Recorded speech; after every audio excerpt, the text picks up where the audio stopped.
오늘은 하나님의 살아계심을 체험하고 증명하려면 어떻게 살아야 됩니까? 라는 제목으로 말씀을 전합니다.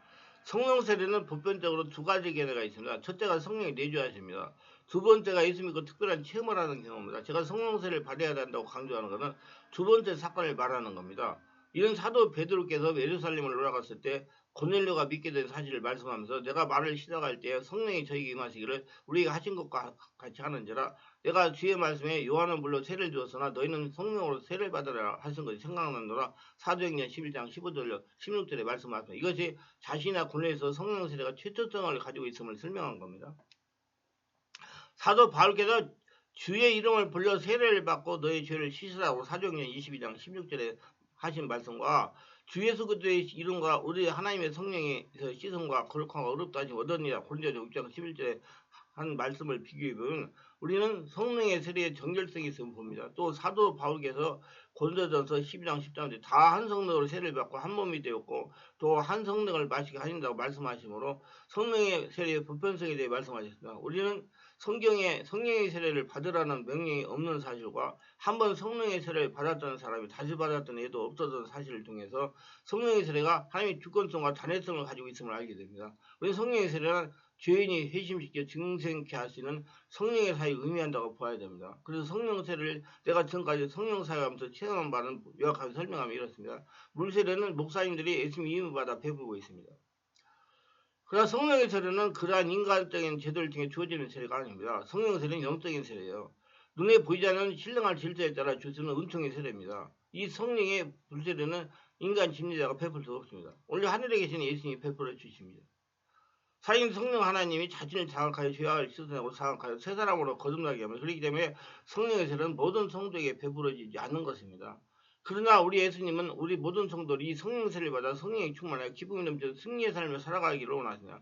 성령 세례 의미에 대해서는 교회마다 교단마다 개인마다 다 달라지기 때문에 이건 성령 세례라고 좀 딱 잘라가지고 글물겨서 말씀이 조금 어려운 단어입니다. 제가 성령으로 세례받아라 한다는 것은 체험적인 성령 세례를 말합니다. 이런 성령의 특별한 역사를 자신도 알고 옆에 있는 교회도 알게 되는 체험적인 성령 세례를 말하는 겁니다. 이런 경우 성령 세례는 우리 일생에 한 번 체험할 수 있는 사건이 될 수 있습니다. 성령 세례를 체험하고 나면 성령이 강하게 사로잡힐 때마다 성령의 역사를 체험하게 된다는 뜻이죠. 성령 충만, 은혜 충만을. 그래서 성령의 사람, 하나님의 사람을 바꿔주는 겁니다. 바울 사도가 한 번은 에베소 교회를 방문했습니다. 교인들에게 바울이 너희가 믿을 때 성령을 받았느냐? 가로되 아니라 우리는 성령이 있으면 듣지 못하니라. 그럼 너희가 무슨 세례를 받았느냐? 대답은 요한의 세례라고 사도행전 19장 2절 3절에 말씀해서 이때 바울이 그들에게 안수하며 성령이 그들에게 임하시면 방언도 예언도 아니 모두 12사람 중이다. 사도행전 19장 6절에서 성령 세례의 필요성을 알게 돼서 사람을 통해 성령 세례가 정의된다는 걸 알게 되었습니다. 성령 받은 사람을 통해서 하나님은 성령의 세례를 체험하게 하고 단련하여 한 마음에 합한 자를 하나님이 사용하십니다. 베드로의 경우를 예를 들어봅니다. 고기를 잡던 어부였던 베드로가 예수님의 부르심에 그물을 버리고 주님을 따랐습니다. 주님을 따라다니면서 문둥이를 치고 죽은 자를 살리고 오병의 기적을 일으키고 귀신을 쫓아내는 이적과 기적을 3년 동안 주님을 열심히 따랐습니다. 베드로가 이렇게 주님의 능력을 인정하고 주님을 따르면서 3년 동안 훈련을 받았지만 믿었던 주님이 십자가에 죽게 되자 3번씩이나 주님을 모른다고 부인한 겁쟁입니다. 왜 그렇습니까? 성령으로 세례를 받지 못해가지고 그런 것 아니겠습니까? 성령의 세례를 체험하지 못하고 인도하지 못하니 아직 육신적인 믿음의 수준을 넘지 못한 선거입니다.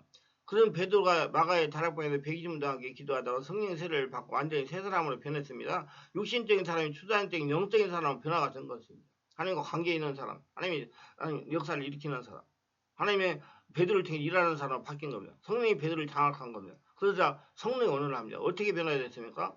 초자연적인 성령의 사람이 됩니다. 베드로가 오순절 마가의 다락방에서 완전히 변화되어 성령 충만한 사도로 능력의 삶을 보이기 시작했습니다. 귀신이 떠나가고 병자가 오서 죽은 자가 살아났습니다. 베드로가 전하는 말씀에 감동받아 하루에 3천명이 예수 믿고 구원받는 역사가 일어났던 것입니다. 예수님이 세계했던 똑같은 역사가 베드로를 통해서 일어난 겁니다. 성령을 통해서. 기적이 일어났어. 하나님의 살아계심이 증명돼 놀라운 일이 아닐 수 없습니다. 우리도 성령의 세례를 체험하고 성령 인도하여 하나님의 훈련을 순종하면서 받으면 우리에게도 베드로와 같이 하나님의 살아계심을 증명하는 역사가 나타날 수 있다고 확신합니다. 성령으로 세례받으면 하나님의 영으로 사로잡히는 것입니다. 성령으로 사로잡히는 것. 성령의 세례는 성도의 마음을 그리 대한 이해와 사랑과 신뢰로 가득 차게 하며 성령의 삶의 주관자가 되게 하며 하나님의 자녀로 하나님의 부름에 적합하도록 권능, 5차원의 초자연 능력을 부여합니다. 거듭나는 것과 성령 세례받은 걸 다른 별개의 사건입니다. 누군지 그리 영이 없어는 그리 사람이 아니다. 로마서 8장 9절.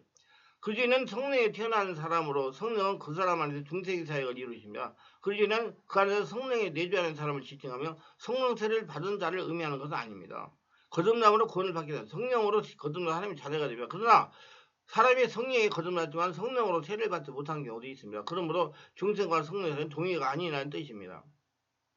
우리가 성령으로 세례를 체험하려면 사모해야 됩니다. 하나님 사모하는 만족하고 계십니다. 성령의 세례도 사모해야 되는 거죠. 관심을 가져야 돼요.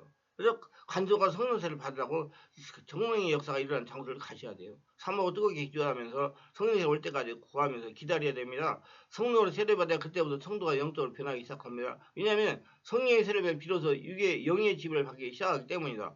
육이 영의 집을 받아 비로소 영적인 사람으로 변하기 시작한 거다. 성령으로 세례를 받지 않으면 육은 여전히 세상신이 장악하고 있으므로 예수를 30년을 믿어도 여전히 육의 지배를 받는 것입니다.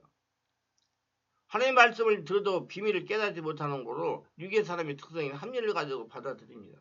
기적을 또 체험하지 못하는 거예요. 왜냐하면 영의 능력이 약하고 육의 능력이 강하기 때문에 그렇습니다. 저는 성도라도 모두가 예수를 영접하고 성령을 세례받아야 한다고 강조합니다. 제가 말하는 성령의 세례는 성령이 내주하시면 성령의 전액을 장악하는 성령 폭발을 말하는 겁니다. 내주하는 성령의 폭발에서 성도의 전액을 장악하여 육에 치유되어 영의 지배를 받는 영의 사람에게로 변하는 겁니다. 하나님과 관계된 사람을 제어하고 성령의 진리를 깨닫는 사람으로 변하는 거예요. 성령의 전행력을 장하여 비로소 육체의 역사라는 세상 귀신이 떠나기 시작한 거예요. 이러면 치유받으려면 성령의 세례를 받으셔야 돼요. 이런 성경에 따라서 성경이 장하시는 시간이 다르게 걸립니다. 그래서 하나님은 항상 기뻐하라 시도하게 범사에 감사하라. 이것이 그리스도 예수 안에 너희를 향해서 하나님의 뜻이나 내려간다 5장 16, 18절에 말씀하시는 겁니다. 전부 성령의 인도를 받으며 맡기는 성도는 빨리 변화가 되고 그렇지 못한 성도는 변화될 시간이 걸립니다. 자꾸 분별하고 판단하고 느끼려고 그러는 성도는 오래 걸려요. 성도가 성령으로 빨리 장하게 되면 그만큼 연단의 기회도 짧아지는 겁니다. 왜 하나님 나라가 되었기 때문에. 하나님은 성도가 성령으로 전인격이 장악되어 하나님이 원하는 수준에 도여야 하나님께서 배당된 하나님 복을 풀어주십니다. 그러니까 여러분들 하나님 복 받으려고 받고 누리며 살아가려면 성령 세례를 받고 성령으로 지배당하고 그러다 성령이 되어야 돼요. 그런 성도는 부단하게 성령 세례를 받고 전인격의 성령의 지배를 받으려고 또 그러다 성령으로 살려고 이런 노력을 해야 됩니다. 자신의 생각과 의지를 내려놓고 전폭적으로 성령의 인도하심에 따르면 좀 더 빨리 하나님 원하시는 영성의 수준에 도달할 수가 있는 것입니다. 그게 자기가 죽는 거예요. 성령 세례는 성도가 있는 영혼과의 문제를 치유하는 데 지대한 영향을 미치게 되면 성령으로 세례받지 않으면 치유가 되지 않습니다. 육체의 역사는 세상신이 강하기 힘이 강하기 때문에 좀처럼 치유가 되지 않습니다. 그러다가 성령의 세례받고 뜨겁게 기도하기 시작하면 육체가 성령의 집을 받게 되면 그때부터 이제 영혼 간에 문제되는 것이 치유가 되기 시작하는 겁니다. 우리가 여기서 더 알아야 할 게 있습니다. 첫 번째는 성령 세례 이론으로 알고 스스로 성령 세례를 받았다고 자처하는 분들입니다.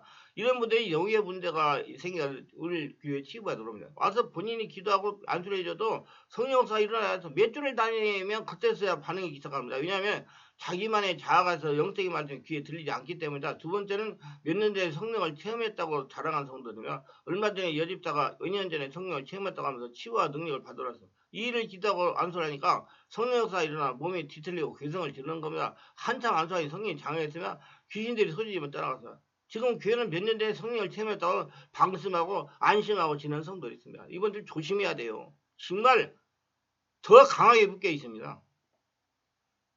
그래서 초신자들 이런 사람들 순수한 사람은 금화가 30분이면 다 성령 세례 받고 체험하고 치유되기 시작하는데 이런 사람은 이틀을 다녀도 안 돼요. 정말 제가 힘듭니다. 이런 분들 오시면. 이런 분들은 앉아가지고 빨리 자기가 성령 세례 받겠다고 의지를 가지고 제가 하라는 대로 기도해야 성령 세례가 임합니다. 이런 분들이 열심히 믿음 생활하면서 여러 가지 문제로 고통을 당합니다. 그리고 안 나가 교인들이 많아요. 가가지고 자기 마음대로 안 되니까 안 나가버려요. 자기가 잘못됐으면서. 왜? 성령이 깨닫게 하심이 없으니까.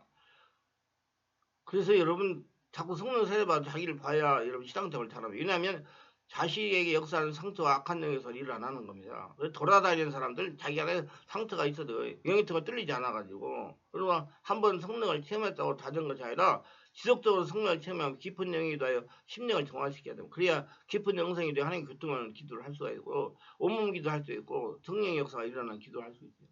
한번 성령을 체험하고 자랑스러워 말하는 분은 자기관리에 신경을 써야 될 겁니다. 우리가 육체가 있기 때문에 영생에 꾸준하게 관심을 가져요. 한번 체험하고 멈추면 얼마인지 아는 이후로 돌아갑니다. 그래서 자기관리 잘하시고 항상 성령 충만하게 지내려고 노력하세요. 그건 자기를 위해서 좋은 거예요. 기도합니다. 오늘도 제 예를 끝까지 들어준 분들 축복하옵소서. 특별하게 구독, 좋아요, 알림 설정 공유하신 분들을 기억하시고 성령으로 세례받고 영안이라도 영적인 세계를 보고 살아계신 하나님을 세상에 증명하며 하나님의 말씀대로 자기 자신이 하나님 나라 고물이 돼가지고 평생 하나님과 동행하며 체험하며 또 사람들에게 살아계심을 증명하며 하나님의 복을 거두리며 살아가게 하옵소서. 예수님의 이름으로 기도합니다. 아멘.